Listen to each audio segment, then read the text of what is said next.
You guys want some bread and feed the pigeon? You gotta remember the very You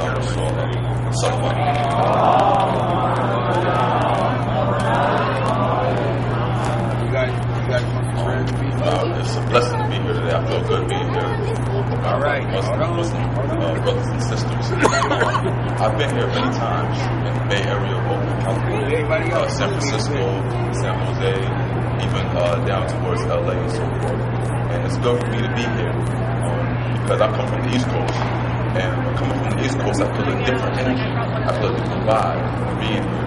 The people here in the Bay Area are very revolutionary spirited and military. And I come out here, and usually when I come out here, I speak and I deal with a lot of different people from a lot of different areas and different backgrounds. Everybody I deal with is not Muslim.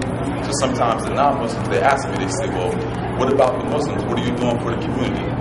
What are the Muslims doing in the community? What are they doing for the people? And what I can say is that it's very important that, our struggle, we don't keep it inside the masjid. We don't keep our struggle inside the masjid. I hope y'all feel me when I say that. What we do, what we believe in, we don't keep it inside the masjid. We don't keep it amongst ourselves. We need to come out and we need to share what we know. Please bear with me. This is a very special time. It's a very special time. We have the Occupy movement going on. How many of y'all are familiar with the Occupy movement? Yeah, the Occupy movement is very interesting to me because it's a worldwide revolution going on. Many things going on. And we have Egypt, for example. In Egypt, there's a revolution. In Libya, there's a revolution. In Syria, there's a revolution. We need to be careful with this word revolution. And we need to be careful of the movements we align ourselves with. The Occupy movement. Okay. Who's the leader of the Occupy movement? Who's in charge of it? I don't know. So I'm leery of aligning myself with the Occupy movement. Whenever you have a movement and you're not, there's no leader, there's no leadership, there's no governing body. I'm reluctant to align myself with this movement. But alhamdulillah.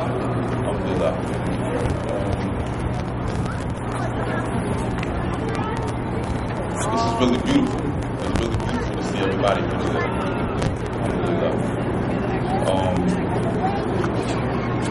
It's all about.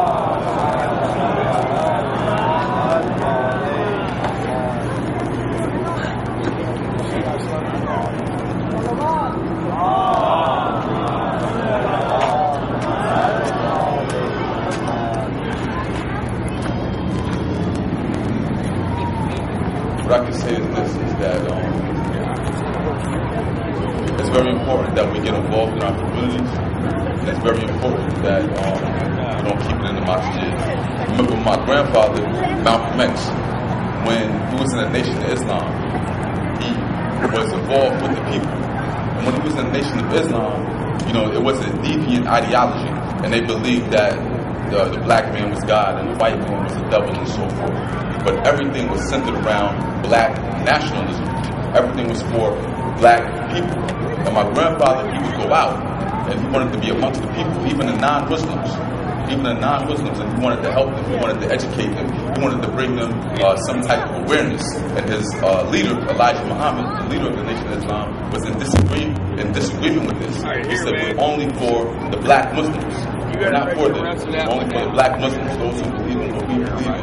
And my grandfather, he was for the people, no matter what color, no matter what race, no matter what ideology or religion. He was for humanity. He was for humanity.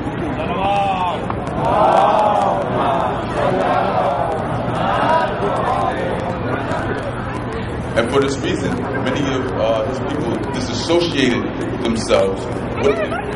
They only kept it amongst their own. But it's very important that we get out here and we work with those who don't even always see it as we see it. One of the things I really stress is the importance of education and unity. Education and unity.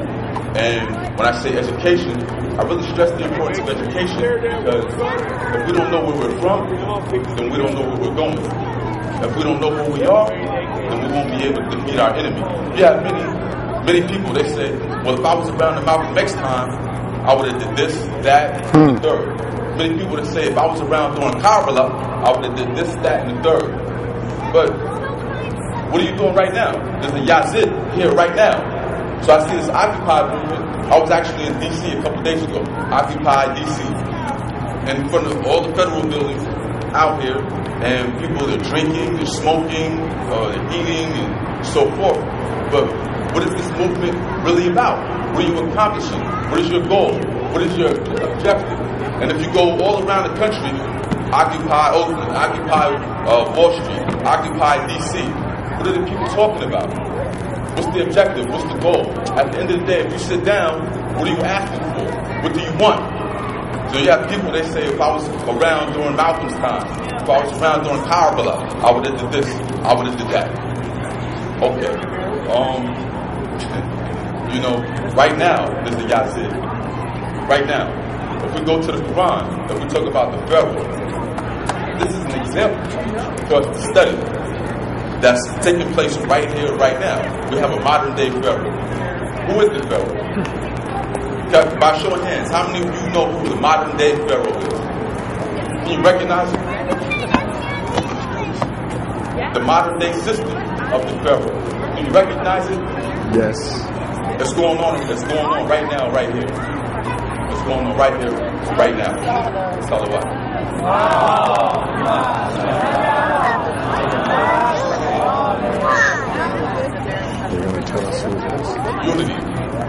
Unity is very important. I go a lot of different places. I'm dealing with a lot of different areas, different backgrounds. And, you know, I might go to the masjid. If I go in the masjid, it might be a Sunni masjid.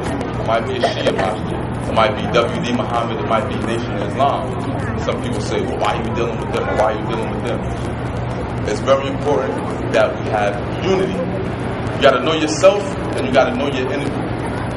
You have to come up with some tactics for yourself, and you have to understand the tactics of the enemy. One of the tactics of the enemy, main one, divide and conquer. Divide and conquer. So I'm Shia, I'm Sunni, I'm Nation of Islam, I'm W.D. Muhammad, I'm Christian. They're going to give you everything to keep you divided. We need to break beyond that and be able to work together.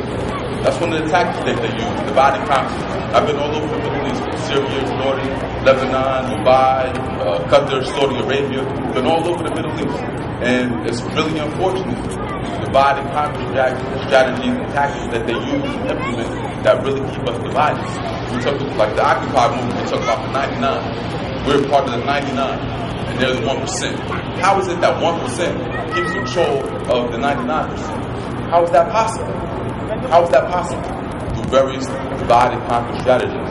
This is something that we need to overcome and break away from. Such as criticizing a movement rather than coming to the movement and bringing your ideas. Like, none of that means, it doesn't mean too much to me. But what's very important is that we meet up on common points of interest. We meet up on common points of interest. I don't expect you to wear my t-shirt. I'm not trying to wear your t-shirt. But I know if there's this issue that we all agree upon, then I'm going to work with you in order to meet the objective of accomplishing the goal. I'm going to meet with you. Education. My grandfather, he once said that education is our passport to the future, where tomorrow only belongs to those who plan and prepare for today. Another thing he said about education, he said that anytime you go to a country, he visited a lot of countries. He said anytime you visit a country, he said if it's a backwards country, you see that the women, they don't have education in the backwards country. But he said if the country is progressive, you'll notice it's because the women have education. The people stress the importance of education to the woman. The woman is the first educator of the child. It's very important that women have education. I remember I was in the Middle East, and I was in Syria, and I taught English. I had an English class. And some of my students, they used to ask me about America. They used to say, is it true in America women are police? Or is it true in America women are judges? And I said, yes, this is true. And They couldn't believe it. Alhamdulillah, mashallah, this is unbelievable. That women could be a judge or a woman could be a police officer. And I would tell them, I said, you'd be surprised.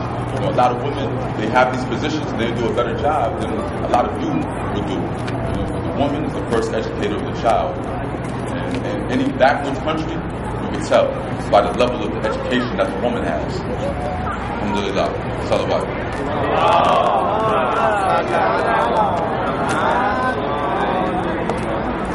But let me say this: don't be confused. Don't be confused. Don't be misguided. Don't fail to recognize where you are. We talk about Karbala.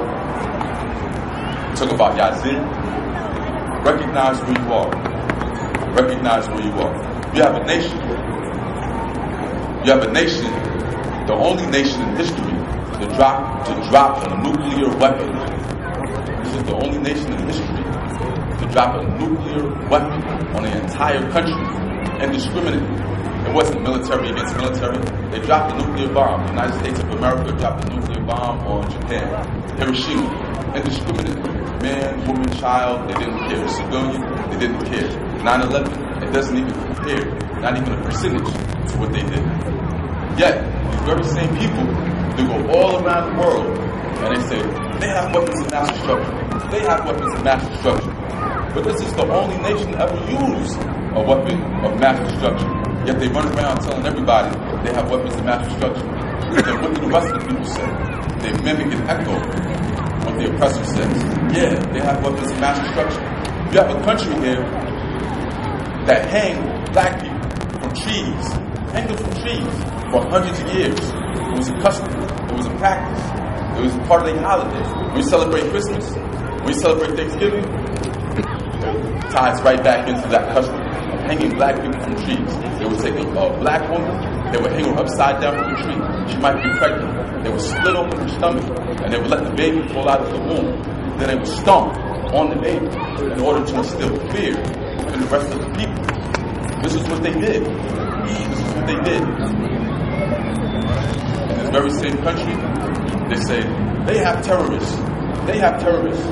And the same people that were being oppressed, that their mothers and their aunts and their sisters were being hung from trees and they were being raped. These same people, they'll go and join the army. The people that were being oppressed, they'll go and join the army. And they'll go and mimic. They have weapons of mass destruction. They have weapons of mass destruction. Go and join the army. Take your shahada.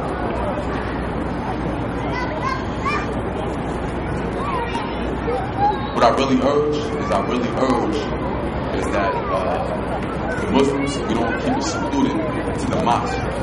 We don't stay in the masjid. That we come out and we help the people. Look at these different countries, right? You see what's going on in Palestine.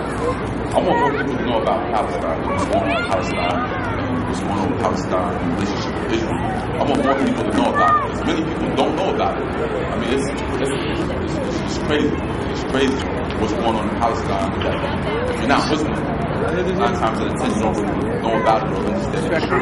But you have Saudi Arabia, you have Dubai, you have Qatar, you have these different countries. And what are they doing in Palestine? Nothing. They have plenty of resources to help, and they're not doing too much. What countries are helping and what countries aren't helping? You have Syria, they're doing a little bit. You have Lebanon, and you have Iran. They're helping. Iran, Lebanon, Syria, they're helping Palestine. What countries aren't helping? Saudi Arabia, what are they doing? They have plenty of resources to help, yet they're not. Be mindful of this. What organizations are helping? What organizations aren't helping? That's an organization that's helping. So, what part do we play? Where do we fit in? Seeing injustice, the weakest form of addressing that injustice is just to feel it in your heart. The second form, the stronger form, is to speak on it. Speak, say something. But the strongest form is to act upon it. What are we doing? How do we contribute?